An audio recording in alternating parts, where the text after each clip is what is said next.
Matthew chapter number 19 sizofunda ku-13 no-14. Amen. The second duty is to bring your children to Christ. Amen. Singathathi abantwana bethu sibasa kwezinye indawo. Into ya uNkulunkulu uzo uyasho yena ukuthi laba abantwana iduty yethu we bring them to Christ. We don't bring our children to false prophets. Asiletha abantwana bethu kuzangoma.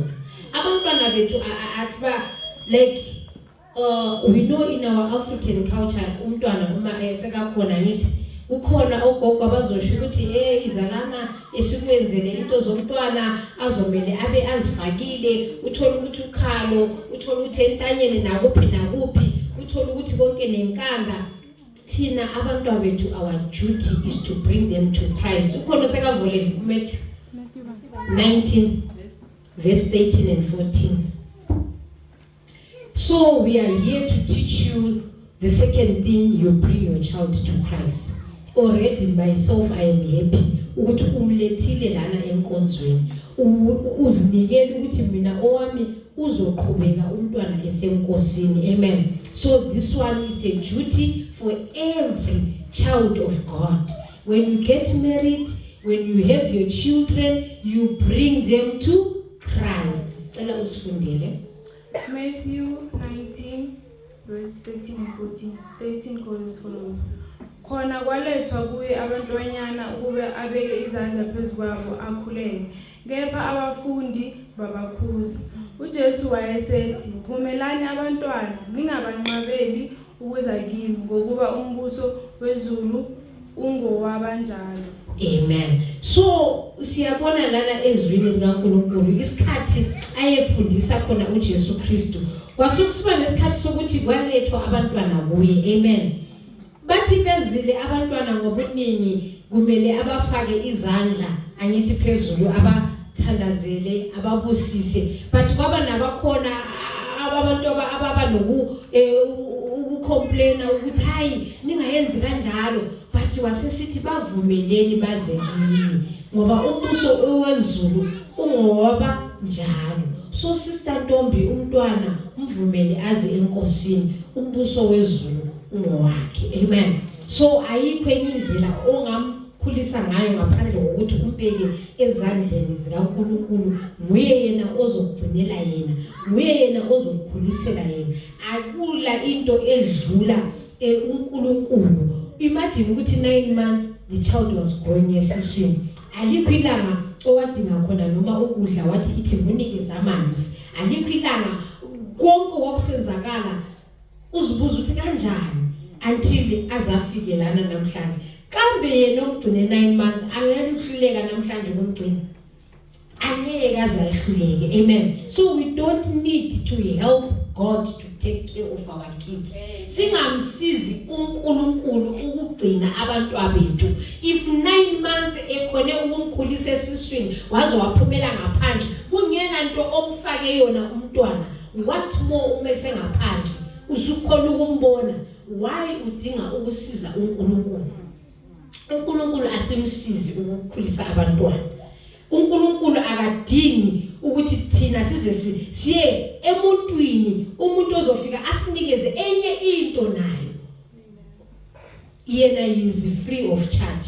He's just saying bring them, baletheni kimi, bavumeleni beze kimi. The moment you allow njengamanje ukuthi uyamvumela umntwana uyeza esontweni, believe you me, uNkulunkulu uzowenza umsebenzi wakhe ngoba yena uthembakele. Amen.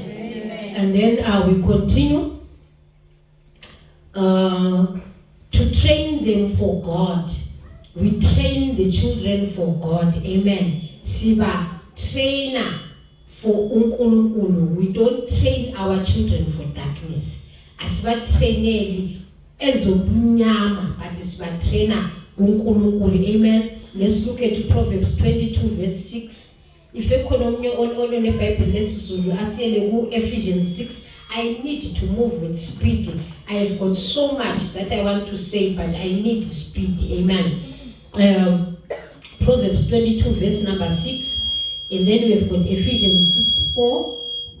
Omunye asangasifundela noma ngesilungu ngizobeka ngesizulu. Amen. But isizulu ngiyenzela nje ukuthi wonke umuntu azizwele. Amen.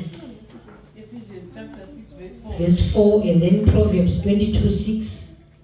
Nani oyise ningabathukuthelisi abantwana benu, kodwa nibondle ngokuyala nangokuqondisa kwenkosi. Amen. So ngoProverbs 6 loyo osho ukuthi asingabathukuthelisi abantwana bethu but sibawondle, sibalaya. Amen. So it's not your duty to make your child to be angry. It's not your duty to beat them blue and black. Your duty is ukubaqondisa, ukubalaya ngokukaNkulunkulu. Ngoba liyasho iBhayibheli kuProverbs, let's read 22:6. 22:6. Khulisa umntwana ngendlela eyakuba ngeyakhe. Uyakuthi lapho esekhulile angasuki kuyo. Amen. So sibakhulisa ngendlela umele ahambe ngayo. Amen. Izwi uma likukhuthaza lona ukuthi mkhulise ngendlela okumele yena ahambe ngayo. Who are you wena to take the child and teach them what the ways of God are against? So sibafundisa indlela okumele banjani bahambe ngayo, ukwenzela ukuthi even if they grow up, omunye umuntu uyakhala ukuthi umntanami akasahambi ngendlela. But the question that we ask is, have you tried God? Have you put the child in God's ways? Have you tried to putting in God in his life? Because uNkulunkulu ngimthemba to the level yokuthi no matter umntwana ese beyond kanjani, the moment you start putting God empilweni yomntwana, God does the rest. So asibafundiseni abantwana ngendlela abakumele bahamba ngayo. I get so worried when we are in church and I see parents, we are so relaxed with our kids. Silinde ukuthi bazokhula ngelinye ilanga. And I ask myself ukuthi by the time they've grown up, are you going to be able to remove lokho sokufakile ngaphakathi?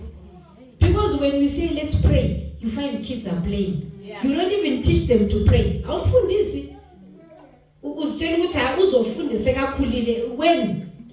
Because believe me, I want to highlight you, there is something that you are not aware of.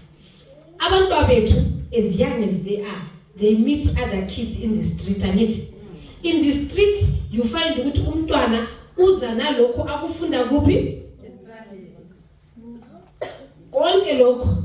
Imagine ukuthi izindlu eziyi-10 ezestradeni bafundisa abantwana babo different things, and umntwana akho meets 9 kids out there. They are teaching him those 9 ways. When you are quiet, you are waiting. But also kula kakabi kwazi. Hayi vela ka understand. Believe you me, the Bible says in Matthew, I think it's chapter number 1. Jesus Christ, he grew in wisdom, he grew in stature, and he grew in favor with both men and with God.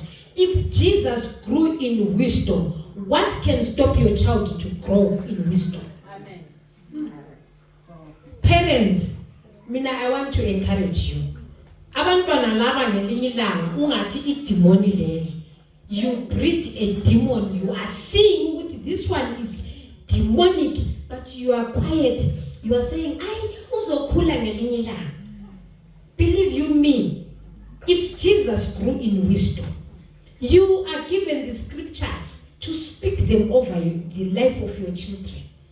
Umntanami, as Jesus grew in wisdom, you will also grow in wisdom. Amen. In stature also, ngokukhula komzimba, nawe uzokhula ungenagula, ungena any other problem. And with the favor, you will be favored by men. You'll be favored by God. You speak these scriptures upon the life of your children. So the problem is, what I find in the church, I find abantu they are so comfortable. Baza nomntwana, but they don't teach them. At home, you don't even bother to take time, kneel down with the kids, teach them this is how you kneel and this is how you pray. Even if they can't speak, mina abantwana ngiyazi ukuthi bafunda ngani?